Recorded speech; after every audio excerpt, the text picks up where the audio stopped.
Yo, yo, yo, yo, yo. Hello, everybody. Welcome back to the channel. Sitting here with your boy Iron Man and. Shabare, and Palesa. Welcome back to From Kasi to the World. No, why did you have to say sure? I just said you're sitting here with who is supposed to say your name. Yeah, Lena got to Medisa. Oh, okay. How can't be rude. Askis, yeah. Just to get ahead with time because of time is not on our side. It's courtesy Inja. We're just gonna touch base, guys, based on the promise that we made that we will be updating you guys on the different types of schools that are in South Korea. We have 4 different types, right? We have an international school, we have a Hagwon school, we have an epic school, and we have a Hagwon school. Did I repeat a Hagwon school? I said an international school, epic, that's government, that's international, and then there's varsity based, yeah. Yeah, so guys, with regards to these different types of schools, today we're just going to be speaking back to the requirements. So what do you need to teach here? As a foreign teacher, we also need to speak back to a little bit back to the different types of visas and the qualifications, right? Yes, that's required for entry in South Korea. Yes. Yeah. So if we start with the education system from a public school perspective, so baby spoke about it, EPIC. These are mostly government-based where students attend from elementary to high school, right? The curriculum is set by the Ministry of South Korea, right? So the curriculum is very like standard and it's literally the same thing throughout. And foreign teachers in these particular schools usually teach English. Yes, correct. Right, correct, so you're correct. just gonna be an English teacher in a public schools. Well, it depends. Again, it depends on the requirement that the school is requiring. Yes, typically. Remember, we're speaking back to typically in public schools. You're typically gonna, as a foreign teacher, you are specifically hired to teach English because. The schools that are the subjects that are offered are it's like your sciences, your maths, and music. your music and Korean. But most of these subjects are taught in Korean. So as a foreign teacher, you then gonna be qualified to teach what? To teach English. Yes. We have different types of visas. You get a D10 visa. Before we get there, my love, we haven't spoken about Hagwon's international schools and universities. Okay. This one I'm gonna leave it for because of Champe. Yes, babe. No, but baby, it's important to before we get to the visas, let's finish the types of schools first. Yes. So that not necessarily like robotic, but at least for Badeko High I understand. Okay, we can't skip from school to visa to school. But so with the Hagwon school, guys, it is a private school. It's called Hagwon Cram school. Yes, it's called a cram school, and you get a university. Obviously, university after you finish high school, that's where you can go teach at a university. Should you apply for a university? What do you typically do at the Hagwon? What are the requirements? Baby, you are at a Hagwon. Yeah, I teach English. I am an ESL teacher. I just teach English. At Hagwons, guys, you're typically gonna teach predominantly English. The cons of the Hagwon are the long hours, and sometimes you work in the evening and you work on weekends. But the pros of the Hagwon is that it's got a very competitive salary and it's got smaller classes. So we didn't specifically speak back to the pros and cons of a public school. The first pro of a public school is that it's got stable income, so it's a stable job. And then the second pro is that you actually get to teach a standardized curriculum. So your schedule is very not that hectic because you know what it's a set curriculum, right? But the cons is that more often than not, you have bigger classes. When you say you have a structure, you mean it's a standard class, or is it a standard curriculum?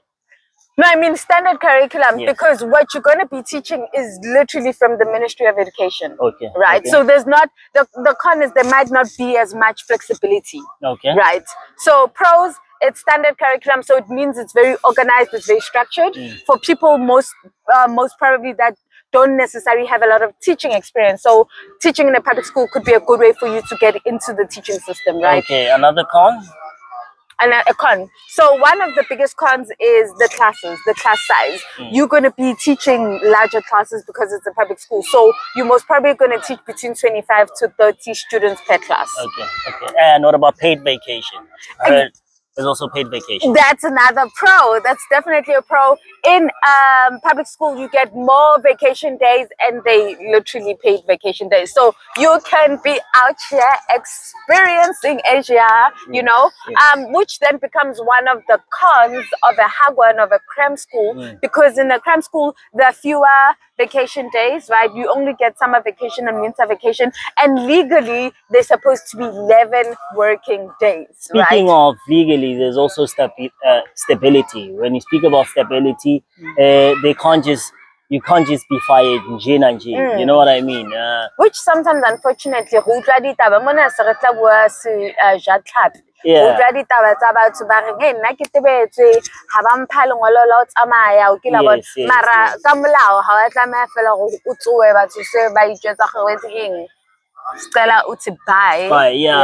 what I love, like you said, paid vacation, stability. What else again? Structured classes. This is public. Yes, that's a public school. And what about the hagwons and hagwons? cram schools? Yes. So with hagwons and cram schools, typically here you are, like they were saying, we both teach in hagwons. You are going to be teaching fewer classes. That's a pro, right? And there's competitive salary. Guys, you can negotiate your own salary. And please don't be shy. Wherever you're sitting, when coming to being in a hagwon, because you work for your money, guys, please negotiate for those salaries. Typically, the salaries can start from 2.3 all the way up to 3 million. Yeah. This is South Korean won, baby. Hopefully, you're gonna convert it somewhere and put it there.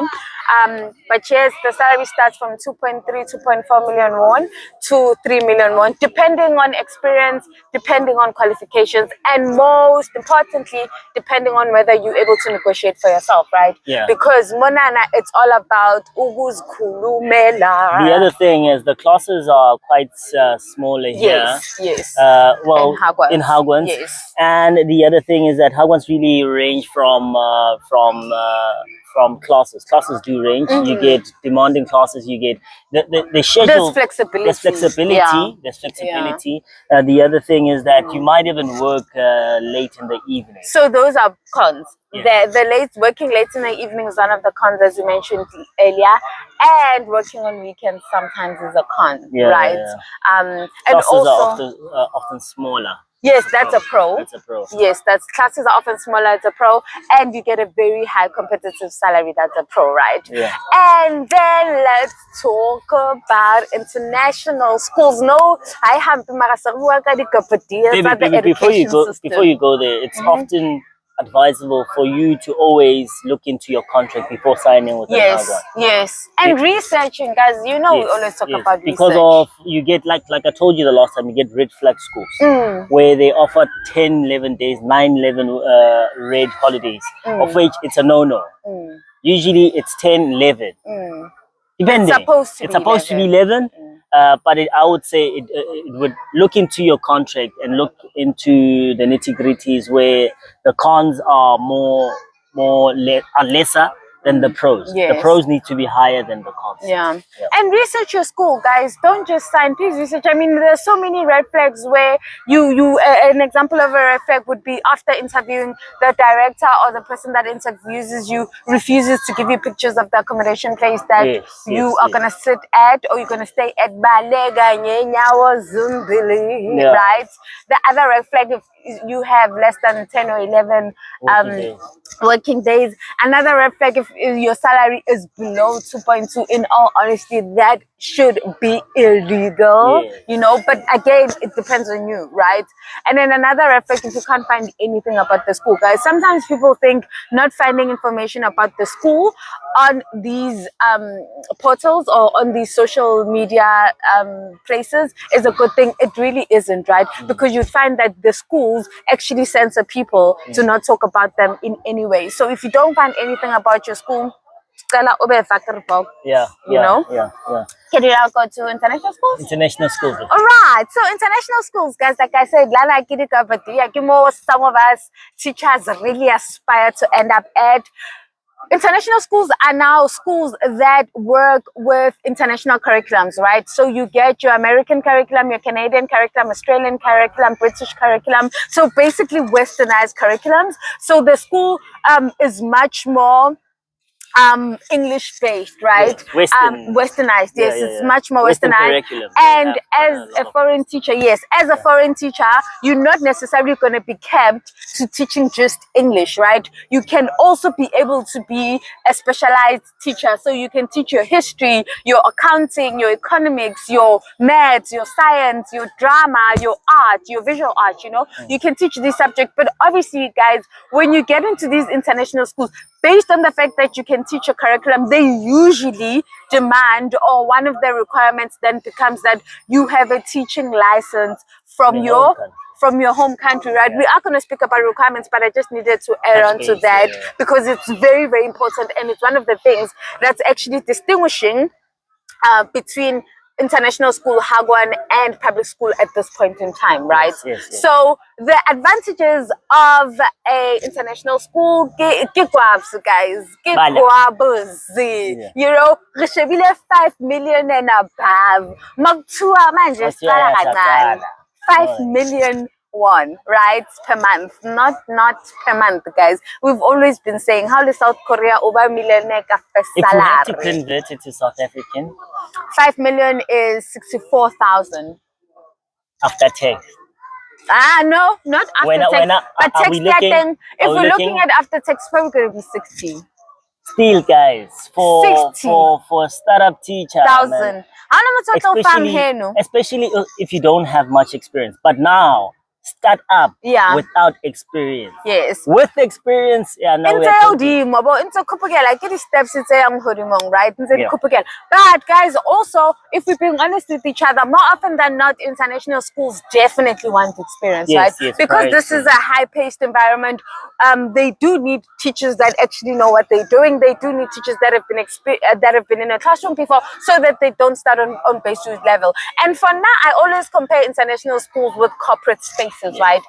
From a corporate perspective, like if somebody's working at a top 5 law firm, you are going to be expected to know what you're doing on so many levels. And it's the same even in international school, because the parents pay so much money. That's why you get paid so much. The expectation on you are higher, right?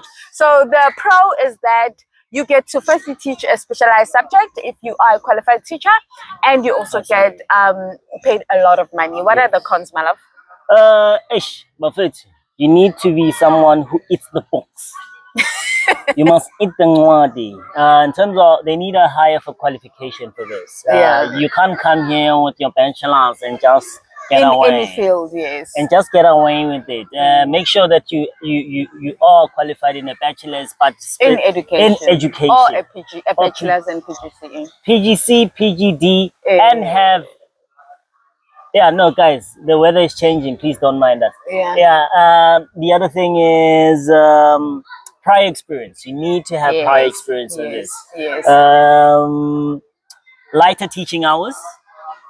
In international schools? Yes. Or is this university? Oh, this is university. This is university. So this is the 4th one. Yes. We were still have we wrapped up international? Can we go to university? Oh, is there anything that you'd like to add? No, we're gonna be adding those in the requirements. Where we're given the distinction, right? And now, guys, let's talk about universities. So universities are the 4th, right? We spoke about public schools, we spoke about Hagwons, we spoke about internationals. With the universities, guys, here you work with matured learners. So in university, you are teaching at a higher learning institution, you're teaching adults, you're teaching matured people, and of course you have lighter working hours, right? So we know it from a perspective of teaching English, you can teach English, but one of the things is that here, they also, like Baby had typically mentioned, they want higher qualifications. So again, you can't come there with just a bachelor in any field. You need to be a specialized TESOL or CELTA or a teacher, a lecturer, you know, your masters. We need your masters, your PhD. We need prior teaching experience so that we know that we can trust you to be in a classroom with matured learners that actually want to be learning this English, right? Yes, yes. So we've spoken about these different types of school. Let's quickly get into the requirements. Maybe before with that, they give you the anatomy for you to teach how you want to teach. Lighter the teaching pro, hours. yes, Come on. yes. Pros, Sorry, my cons? love. Pros, lighter teaching hours, and again the flexibility. Those are my two pros. Do we add something else? Nah, I think that's it. That's Pros, it? lighter hours. Yeah. Flexibility. Cons, advanced teaching degree. Qualification, Yeah. yes, right? So now let's quickly talk about the requirements and then we'll get to the visa types, right? Yeah. When we're talking about the requirements, guys, for South Korea in general, you do have to have a bachelor's degree. And in the earlier years, maybe spending from 3 or 4 years ago, they used to, and some people are lucky even to date to be taken with advanced diplomas. Yes. But please take that with a pinch of salt, right? Because the competition is getting higher and higher. And the demand. And the demand, yeah. You do need a qualification. So in a Hagwon, Highlight the word do. you do, yes. It is a must, Buffet, to have a bachelor's degree. It's a bachelor's degree in any field for a Hagwan and a public school. And then if you don't have a qualification in education, either a B.Ed or a PGCE from a South African context, we would advise you to have the 120 hours. It looks better on your CV because you're telling What is your 120 hours? future, your 120 hours TEFL certificate. So it is teaching English as a foreign language, right? You can the minimum needs to be 120 hours, but you get your 120 hours, 140 hours, 340 hours. I did 140 where I had 120 hours online and 20 hours practical, which really helped. And this was before I did my PGCE, but it's not about me. Right? Yeah. So now, guys, you do need that. If you have a bachelor's in any field, please get your 120 hours TEFL. Right? And then if you have your B.Ed, you don't, it's not required. So we need that, and then we need your medical check, and then we need your criminal record. Guys, please watch the previous videos. We'll go really into detail with what this is, right? And then when coming to international schools and universities now, guys, having it degree is not just enough. Like having any degree, is not enough. We need you to have but also just say degree. it is a must. It's a must. How guys, it says qualification and then we also said if you lucky they could take you advanced diploma, but so a degree, right? But with international schools and with universities, guys, because of the scarcities, number one, of the jobs, they don't just come right in abundance. They don't. So you do need a teaching qualification. You do need to be a registered or licensed teacher. Again, South African context, your SACE registration, right? South African of Education, you guys know what I'm talking about. Angry. We do need that. And then you need prior teaching experience, guys. You need to show us as an international school that's going to be paying you 60K plus after tax that we can trust you with the students that are going to be in our classrooms, right? Clean criminal record. Okay, master buffet too. And health check. Criminal record and health check. And health check, right? And then so university also, they do look at your TESOL, they do look at your TEFL, they do look at your CELTAs. So these are just different types of qualifications, guys, you can get to be a foreign English teacher, you know, abroad, right? And then let's quickly Specific countries? Yo, guys, with international teaching, Benji, the world is your oyster in Panayami. You can move from Asia to Middle East. You can move from Africa to Europe, right? Okay. And what specific countries are they looking at in terms of first language? So there are 7, guys, right? There are 7 specific countries. And if I can't, baby, also the things of the things, right? Can it's my pretty fast, right? Sure. So we have USA, United States of America. We have Canada. We have Ireland. We have Mzansi. South Africa, and then what are the other Canada. three I mentioned? US, Canada, New Zealand, UK, UK, Ireland. South Africa. Mzansi. Yeah. Australia? Well, and Australia. Australia, I think these 7 guys the thing somewhere monana, ne?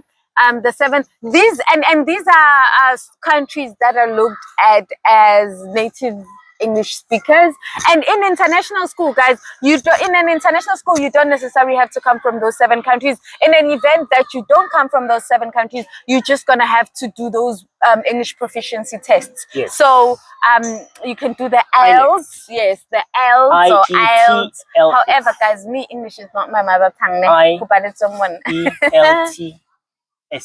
IELTS. Yeah, that, right? So you can do that just to show your English proficiency because it needs to be grade to native, you know what I mean? Yes. And then let's go to visa types, right? Yes. We are just gonna do 3 different types of visas. Like we said, guys, number 1, if you want to be an international teacher, guys, where they're always preaching about the same thing, but it's very important. Guys. Research, Basics right? of teaching. You need to know how to research. So we're just going to talk about the first few that we know about, and then you can go and find out more about them, right?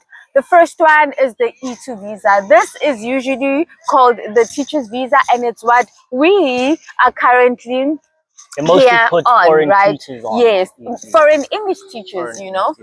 So the E2 visa, it's a 1-year visa that is needing a sponsorship from your school. So before you get this visa, you have to have had a school, and you guys would have went through the interview process, and they would have liked you, and you would have liked them. In relationship, and then they offer sponsorships, and then no, you know. So E2 visa is a sponsored visa that needs your school, either your public school or your Hagwan, to sponsor you. And then we have a D10 visa, because you know this visa before we did the research, like I've always heard people talk about the D10, and most people Instagram and go TikTok, they usually talk about how hard it is to attain this visa, because you need to have a certain type of cash in your account. No, when you are in your home country. But as soon as you are here in South Korea and your contract has ended, you can apply for a D10 visa. In the meantime that you are searching, that's called a job seeker's visa. Yes, so it's valid for 6 months. But the thing about this visa, guys, is that you need to prove. I'm not necessarily sure how you prove it, but you need to prove. We also need to do our research, right? Like you guys do. So we're in this together, guys. We're in this together. So you need to prove to the embassy or to the Korean government that you are actively seeking work, right? And then we have the F. What's the last one? Sorry. The F4 visa, right? F4. So the F4 visa, guys, qualify. Wait, when I let's have a motor, so it's qualify. So the F4 visa is if you have Korean descendants, right? Or if you're a Korean descendant or you have Korean heritage. Sorry guys, some of these things we just wrote on the phone, so check. We need to give you the Sunday cost, you know. So the F4 visa is the Korean heritage visa. If you have a passport from another country or a foreign passport, but then you have Korean descendant bloodline. So that's like when a palesa otwanko foslo. Levala nyana levala ka F10 because of this one. It doesn't need a sponsorship. It doesn't need a school sponsorship. So flexible. It's so flexible. Guys, we are stressing about this because of sponsorship is everything. It's your key, actually. It's your entry key to South Korea or any other country. So we were just touching base, guys, on those ones. On sponsorship and giving you guys an update on how to apply, on what is specifically needed in order for you to apply. And at the end of the video, everything that we have stated will be posted, Just be on the lookout for that. Yes. And is there anything else? And most importantly, guys, if again you're still considering to come teaching in South Korea, if you're considering to visit and then see how the vibe is, we've given you perspective on the different types of prison system. It has been long awaited. We're so sorry, guys, that it took a minute and a half. 9 months before we took out this video, but life has been lifing, guys. In between relationship, in between working, in between trying to still adjust. Yes, we've been here for months, but the adjusting does not end, you know. It's a lot. Again, guys, please, if you are a teacher in South Korea or you are an international teacher anywhere in the world, please, guys, wherever you're sitting, just drop a comment. Tell us where you're watching, you know, tell us where you're watching us from. And don't forget, this channel is about you, guys. What do you want to hear next? You know what I mean? What do you want us to talk about? What do you want to see? What conversations would you like to have? And thank you so much for the engagement, guys. Thank you for the engagement, for the love, for the sharing. We appreciate you. I appreciate my friends. And we still do appreciate our subscribers. If you haven't subscribed, guys, please do subscribe. And don't forget to like and comment. And don't forget, subscription button is there. If you cannot, subscription is free. Do remember that, guys. Yes, please. Like and share. And thank you, guys. Thank you for very much. everything. Enjoy the rest of your day. The weather is saying Koko Khanyani, so we need to head out. We will be sure to answer your comments in a few. Thank you. Ta-da! 3, 2, 1. Thank you.